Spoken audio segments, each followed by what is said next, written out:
tipo de especialista en un oficio que lo ha aprendido de la vida cotidiana o tiene que construir algo, nadie lo va a interpelar acerca de cuáles son las formulaciones epistémicas de ese oficio. Lo que quiere es que aplique una técnica, es decir, un arte, un saber, ¿sí?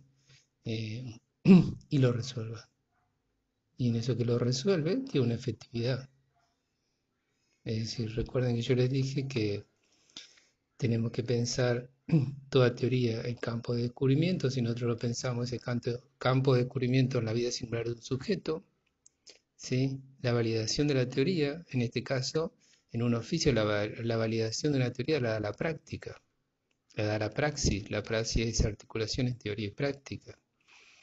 Y toda teoría psicológica necesita de una praxis, que es el campo clínico. La teoría en sí se valida en la clínica, en esa praxis. Y se necesita un oficio, o sea, se necesita una doxa, se necesita la técnica del arte, pero también se necesita el episteme, es decir, de un conocer, de una destreza, de una pericia y de la construcción de una ciencia, porque se implica también todo un recorrido simbólico que sostiene y hace a la estructura de la especificidad de esa ciencia. Eso no quiere decir que se ligue con otra.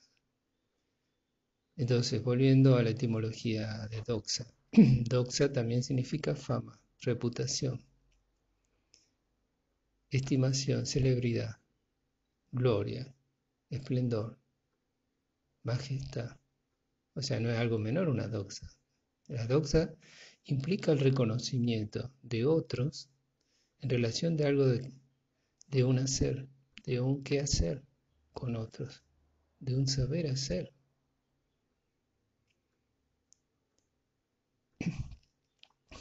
Y yendo hacia la etimología de tecné, significa arte bella, arte, ciencia, saber, oficio, es decir, la tecné, es decir, la técnica, no se reduce a una consideración de representación que puede ser de que es un técnico como alguien que tiene un saber menor o tiene un saber solamente específico. Ese es un sesgo, digamos, de interpretación sobre la etimología de tecné, porque tecné es arte. Es decir, uno tiene una técnica ligada a un arte en en el saber hacer. Es decir, muchos pueden recorrer, por ejemplo, si lo aplicamos a la psicología, muchos pueden recorrer diferentes corrientes o especificarse en una corriente, pero depende de su hacer, de su técnica, es el arte que van a tener para hacer.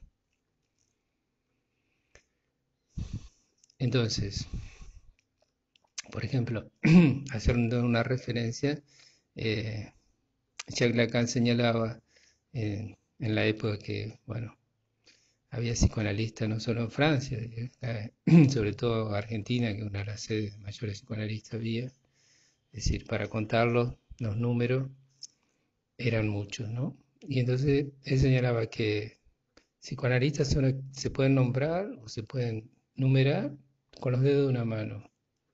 ¿Qué quiere decir esto? Habiendo esa multiplicidad de aquellos que se nominan a sí mismos en un arte, son muy pocos los que en verdad pueden tener una técnica, es decir, que pueden ejercer un oficio, una profesión con habilidad, como dice la etimología, con astucia, ¿sí? Y que lo pueden transformar en una obra de arte. Pero también técnica tiene su sombra, porque en la etimología está la astucia que puede ser manejada y es parte de la técnica y de este arte y de la realización, puede ser también como maquinación, como intriga, ¿sí? Como maquinación y como intriga, es decir, que siempre en la etimología tenemos esta posibilidad que nos decía Roland Barthes, de que toda escritura porta una sombra. Toda etimología también porta la posibilidad de ir en un sentido, de ir en un sentido contrario también a la vez. Y está contenido en la etimología, es decir, que en la etimología la lógica binaria no es estructura de la etimología, es una estructura posterior. Por eso, digamos, separar, dividir y enfrentar, por ejemplo, una episteme, la episteme, la tecne, eso está ajeno a la etimología en sí, al origen. Porque en el origen los opuestos se unen, son partes de la misma raíz. Y eso es lo que nosotros tenemos que recuperar. Porque al poder recuperar esa raíz etimológica, al poder recuperar, digamos, una posibilidad de pensar desde otro lugar, la práctica se hace diferente. Nos posibilita una práctica diferente. Nos posibilita también armar una episteme diferente. Nosotros estamos tratando de armar la episteme y verla a través de las diferentes lógicas epistemológicas.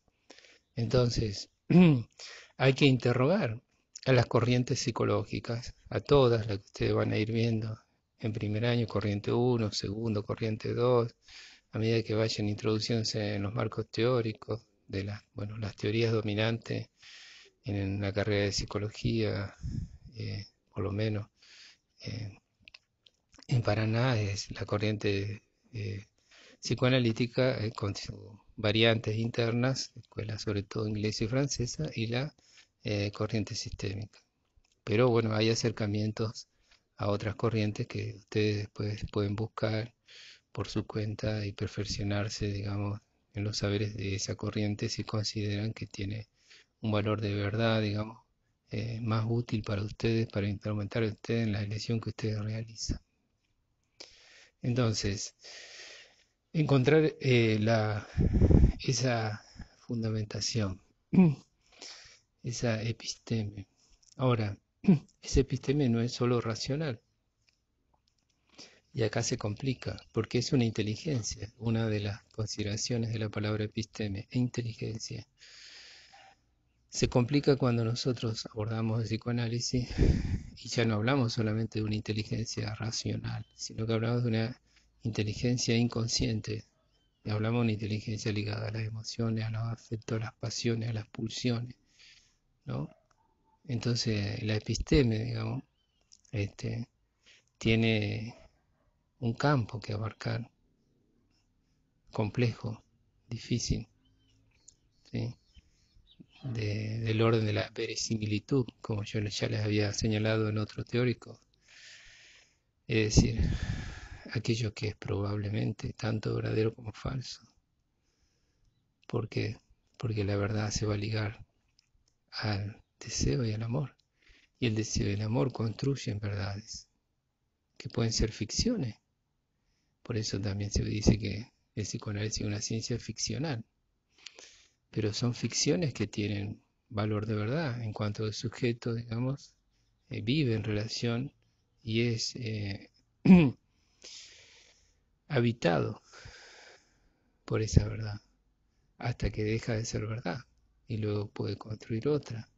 Pero mientras tanto, digamos, su vida transcurre en relación a estas instancias, que yo se la he señalado en el teórico 2, el anterior, en relación de lo que son estas fantasías originarias, ¿no? Que originan al sujeto. El origen en sí siempre está perdido, no hay un origen, pero sí hay una ficción acerca del origen, porque es necesario inventarlo, construirlo a ese origen. La epistemología, digamos, y esto va más en un orden de un autor que se llama Feyerabend, que hablaba del anarquismo epistemológico, bueno, recuperaba el campo de la mitología, de los saberes de todas las culturas, que todo era válido para la construcción de la ciencia, que nada había que desechar. Entonces, la epistemología en ese plano no deja de ser una ficción también. Es decir, los protocolos científicos no dejan de ser una ficción. Son una construcción que tiene valor de verdad, como después ustedes van a ver en un epistemólogo que se llama Thomas Kuhn, cuando habla de los paradigmas, los modelos, y habla de las comunidades científicas, es decir, son grupos de poder que en esa alianzas de poder determinan cuál es el paradigma que se debe utilizar y lo que no ingresa en ese paradigma no es verdadero. Así ustedes van a poder pensar después las diferentes agrupaciones, el tiempo histórico, de cómo diferentes agrupaciones religiosas, científicas, definieron qué era verdad y qué no era verdad. Y aquellos que no estaban de acuerdo eran perseguidos o incluso, digamos, estaba la posibilidad de la muerte hacia ellos. Todos, digamos, porque estaban forzados a aceptar una construcción cuya base de epistemología eran la que aquellos sostenían que eran verdaderas. Entonces, esto de la epistemología, que a lo mejor parece algo frío, lejano, ajeno, aburrido, ¿sí? Es elemental, es vital, es lo que late, es el corazón de toda ciencia. ¿Y cómo se construye? ¿Cómo se construye? Y es tan pasional que los sujetos se matan en eso que creen como verdadero, a pesar de que supuestamente la creencia está fuera de la epistemología.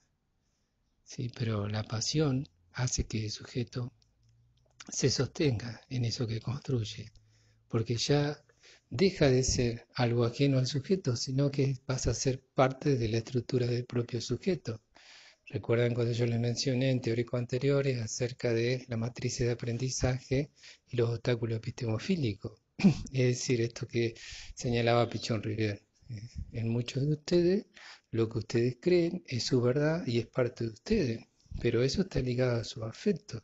Y a ustedes les resulta muy difícil renunciar a eso, porque sería renunciar a algo que ustedes aman, pero no lo aman en forma abstracta, lo aman porque se los transmitió un hermano, un padre, una madre, es decir, alguien que para ustedes es muy significativo, una maestra, un profesor, y renunciar a eso puede ser para ustedes tener un valor de traición, un valor de fraude, un valor de renegación en el sentido de rechazar algo amado.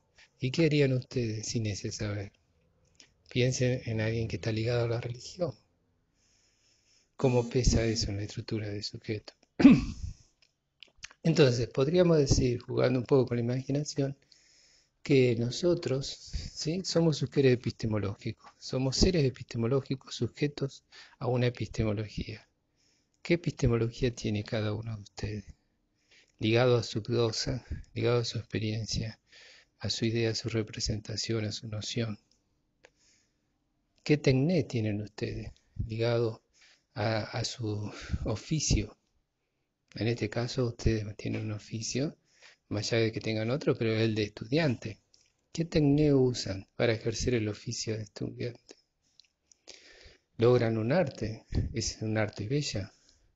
¿Una producción, una elaboración? ¿Cómo ligan estas tres instancias en su vida, en su subjetividad? La doxa, la episteme y la tecné.